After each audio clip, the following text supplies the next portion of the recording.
So you want to install an exterior outlet and you're not sure if you can do it, I'm telling you, you can do it yourself. You don't have to hire an electrician.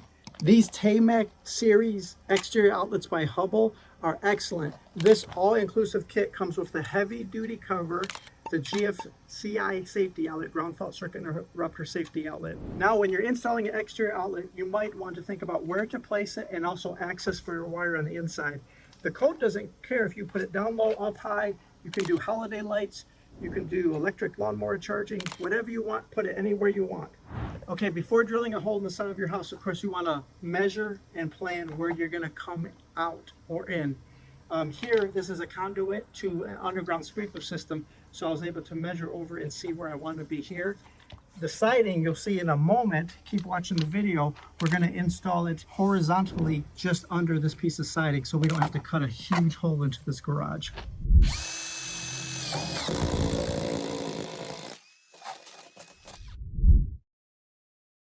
Let's talk about wire for a moment. Now, I know this is a 15 amp circuit, so we're good to go with the thinner 14 gauge wire. If you're not sure what amperage circuit you have, either 15 or 20, just buy the yellow, slightly thicker wire, then you're covered in either case. Okay, now here when you feed your wire through your new hole, you want about a foot on the exterior. That will give you plenty of working room. Now to secure the wire on the interior, you want to staple it or fasten it as reasonably close to the distance as you can, certainly within 12 inches. So here we're just going to go over to the center of the stud and then it's going to go up into this box. Let's do the exterior work first and then we'll come back and do the final connection. Okay, here on the exterior we're going to strip the wire sheathing. If you take a knife and just go right in the center, that'll give you a pretty clean cut. What you're doing is you're splitting the wires, you're in between the wires. And then just peel that back. The bare copper is the ground, the white is the neutral, and finally the black is the hot side. Okay, you can leave a ½ inch or inch of the sheathing sticking out. Take some wire cutters and cut that excess off. Now for this project, it's really just these two connectors here. This is the exterior grade Tamek box, and this is the safety weather cover, heavy duty. This is what it looks like when you open it up. This is not sponsored content, but if you look at the video description down below, I do have links for everything I'm using in this video. And hey, I ended up with an extra one, so the first viewer to comment with the word "I want it," I'll send this to you free of charge in North America, maybe Europe, you tell me. Okay, in the box will come the plugs that you need to close up the extra holes if you're not going to use them. These are extra conduit or wire holes depending on your usage, so they do come with the plugs to plug them up.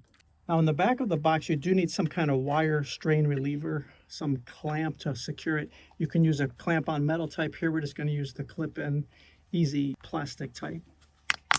And that literally just snaps in, and when the wire pushes through there, it'll hold it in place.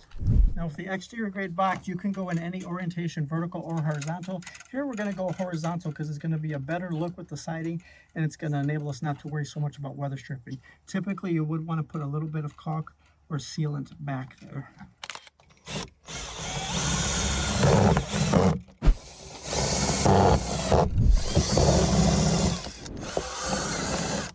Okay, firmly secure the box to your house. So these easy connector clips, we're going to the line side. So as long as you push the screw in, it's opened up and it can go straight in. You don't have to bend any wires whatsoever. And that will clamp down nice and tight. And then on the neutral white side that goes to silver wire, push the screw in, it opens it up, clamp it down tight and secure. If you have a metal box, you might have to ground to the metal box. This happens to be plastic, so that's not required. We're just going to put the ground bare copper wire right to the ground terminal of this receptacle. Make sure the wire always folds around to the right clockwise so we can tighten that down. You're good to go. Gently fold your wires back in. GFCI outlets are a little bit larger than regular outlets, so you don't have as much room in the box to manipulate and move around.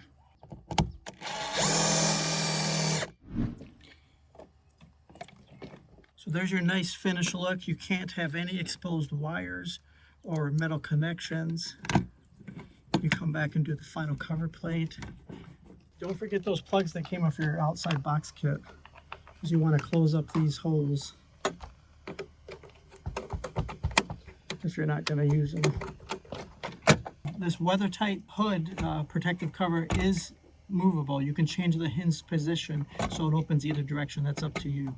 Let's install the inside electrical connection. And you want to rough up the wire, go more than what you think you'll need. Of course, it's up to you on your particular situation how far this wire will run. If you feel comfortable doing only the outside new work and then hire an electrician just for the final connection, that's up to you. You still will save a lot of money.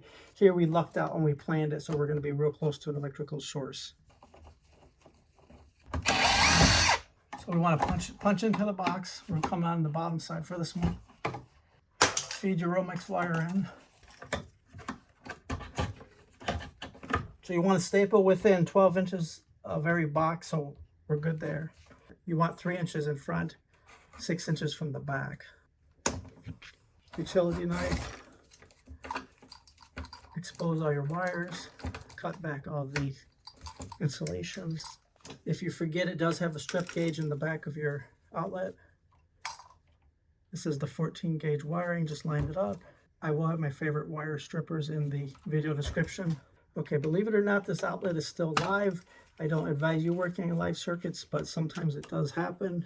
So I have insulated gloves and a partially insulated screwdriver. As long as you don't complete the circuit, you will be good. Black to black and the gold screw all the way in. Cinch it on down.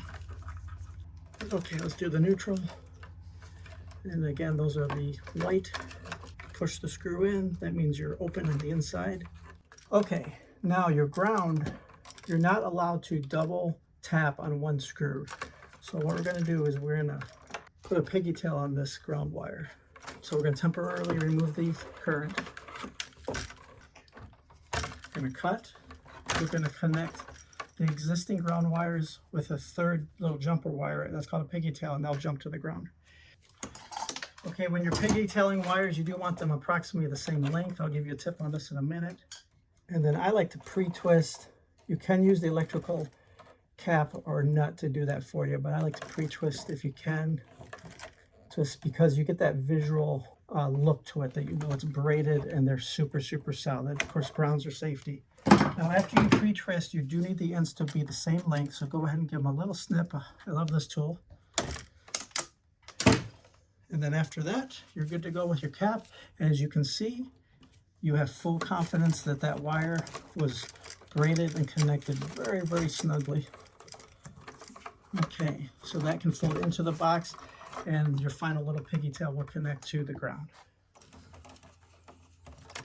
Okay, I do advise you turn off the power if you don't have electricity. I've been a licensed contractor for 24 years, so I worked on this live circuit with some basic precautions. No concerns at all, never got shocked, it's fine. Okay, gently fold the wires back in. You can do electrical tape at the perimeter if you want to secure your screws if you think there's a problem with the screws protruding or sticking out.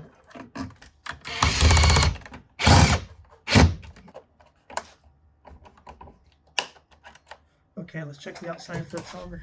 Okay, I brought out my new handy dandy favorite outlet tester by Client's Tools. Let's go ahead and check our work. So we're going to reset the GFI. This is what's called a self-testing GFI. So it will constantly monitor that there's no fault or ground faults for safety. Okay, plug it in. And then here we're showing correct wiring, energized, power. Now, to do a test, you can do the factory test or you can do a GFCI safety test right here. It trips the circuit, open hot, everything's working perfectly. And then go ahead and reset. You're good to go.